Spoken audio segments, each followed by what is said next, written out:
What's up, YouTube? It's your boy Geto History, and today we're going to be talking about the Hyksos. Now, the Hyksos were a Semitic-speaking people that came from the east, and in 1782 BC, they gained a stronghold in Avaris, Egypt. Now, if this is the Nile right here, Avaris is somewhere around there. So it's clear that they came from the east. There was thought that they were Hebrew people, but modern consensus is that they were not Hebrew. They just spoke a Semitic language. And most of our information comes from Flavius Josephus, and his information comes from the writings of Manetho. Now, Manetho's original works are gone, so we just have Flavius Josephus. He was Roman, so his information comes from a lot later in history, but it's the best that we have. Now, the Hyksos ended the Middle Kingdom, but not much happened there, so we don't really care.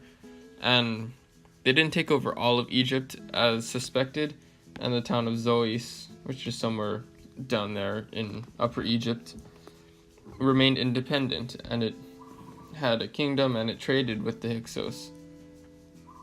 The Hyksos worshipped one of the bull gods named Baal, and they had a couple of kings. One of the kings was named Apepi. There is much speculation that later Egyptian historians amended his name to Apepi from what it really was to make it sound like Apophis, which was the serpent god of the underworld of Egyptian mythology.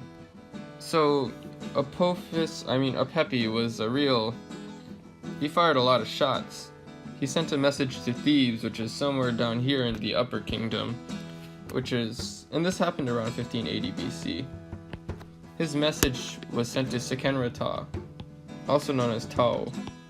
It read, "Do away with the hippopotamus pool which is on the east of the city, for they prevent me sleeping day and night." Now, Thebes and Tau took this pretty bad, and if you know Model UN like I do, according to page 69, section F, subsection U of the Charter of the League of Nations, this infringes on the sovereignty of another country.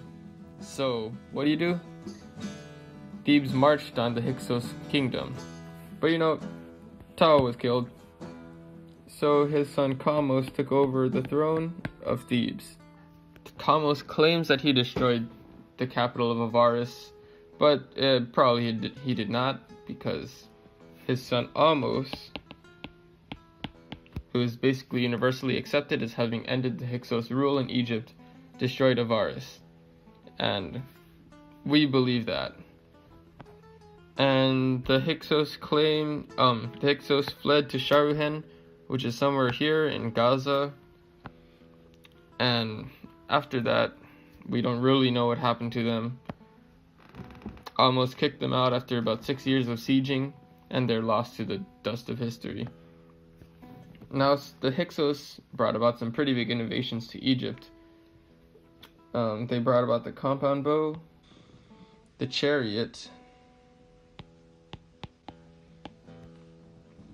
bronze, irrigation, better crop growing techniques, a better pottery wheel, and the vertical loom. These inventions were used heavily by Egyptians later, and since they were taken from the Hyksos, the Egyptians needed kind of an excuse to steal the technology, so they said that the Hyksos were raving lunatics that basically tore down all of their cities, when in reality, the Hyksos integrated into Egyptian society pretty well, and by doing that, helped spread all of these great inventions into Egyptian society to help it turn into the conquering state that it would be in the New Kingdom. So that's the Hyksos. Thank you.